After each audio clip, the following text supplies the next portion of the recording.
বন্ধুরা দেখো, হ্যালো বন্ধুরা, তোমরা কেমন আছো? দেখো আমি রান্না করছি আজকে ভাইফোঁটা।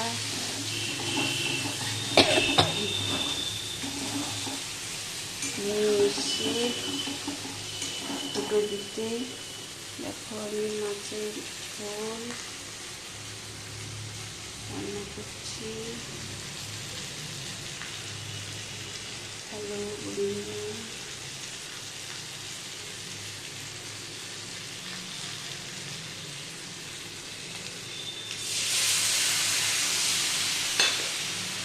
তোমরা সবাই কেমন আছো জানিও। হ্যালো বন্ধুরা, কমেন্ট করে বলো পূজা কেমন কাটালে, কালী পুজো।